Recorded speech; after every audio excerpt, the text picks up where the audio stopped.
What's up all, welcome back again to our channel Holdings with Us, and welcome back again for another amazing video. So in today's video I'm just going to be showing you a small process of decorating your entryway that is using a mirror and a console table. So for this one I'm starting by showing you how the process usually starts. It starts by welding, that is where we do the designs, cutting the metal, welding and the rest. So if you're new here, feel much welcome. If you're already a subscriber, thank you for always coming back, watching our videos, liking them and commenting on them. I really do appreciate that. Anyway, so for this one I'm making, as you can see on the screen, we are making the frame for the mirror, and then also we are going to be making the frame for the console, and after that we are going to be doing some welding here. So I don't know if you know how to do this, but if you don't know, if you want something like this, you can just find your local welder and he will definitely do something like this. That is, if you know how to do this stuff with metal and welding. Anyway, for this mirror that we are making, the frame was around 3 feet by 1.5 feet if you want to make the frame. And then for the mirror, you can just measure where you are going to be putting the mirror, but all this just depends on the size and design that you want for your home or your entryway. Then we are going to be making the finishing, grinding the frames, because after the welding you have rough edges, so we are just going to be grinding them and making them soft and smooth. And after that it's the paint work. As you can see, our client wanted a gold color, and that is what we are going to be doing.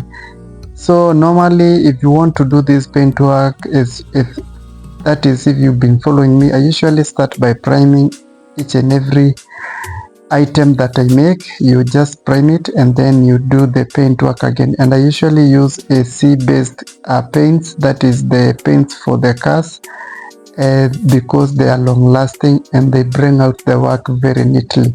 So as you can see, the gold is looking good. Then the other thing was cutting this mirror, and if also you don't know how to cut this mirror, you can just go to one of your local shops where they sell these mirrors, give them the measurements that you want and they will cut it for you. But for me, because I know how to cut and I have this glass cutter, I'm just going to be cutting the size that I wanted so that I can continue making my mirror. Anyway, if you like this kind of content where we do DIYs, transformation videos, makeovers and many more, visit our channel, watch our videos, like them, comment on them and share. Also subscribe to our channel, hit the notification bell so that you always get notified whenever we upload videos like this and more. And this time around we are going to be uploading different kind of videos, as I've told you, DIYs, makeovers and transformation, so that you can fully enjoy all the work that we do in our channel and our shop. So here I've just already cut the mirror, as you can see, and I usually use a sealant, that is a glass sealant, that one that I'm using, but I'm going to be showing you the name of it if you want to use it. And that is what I'm going to be using to attaching the mirror on the frame. That is after the frame was dried up after the paint work. You need to leave the frame to dry up very dry, because when you touch it while it's wet, you will leave your fingerprints there. So here I'm just applying the sealant here, or the silicone. Actually it's silicone, and I'm using a black silicone for this one because I've used it for a long time and it never disappoints me. So I'm just using it to attach the mirror on this frame. And also for the console, I'm going to be using the same silicone to attach the mirror, and I'm going to be using a glass cutter also to cut the glass to put it on the frame. And after that I'm just going to be attaching them and leaving them for about 48 hours so that the silicone can heal and the mirror and the glass will stay there permanently. and you will not worry if it will come off.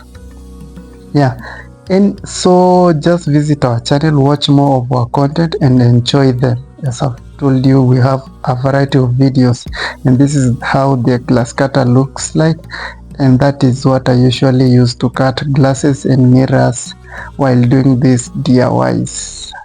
After all that, you need to sand your glasses or mirrors, that is if it's really physical, so that you can avoid injuries or cutting yourself. So for me, I'm using a grinder and this sanding disc for the glasses and mirrors. I'm just going to be smoothening the edges for these mirrors so that it will be safe for everyone and it won't cut or injure anyone. So I'm just going to be going around the mirror, sanding it and making it smooth for safety.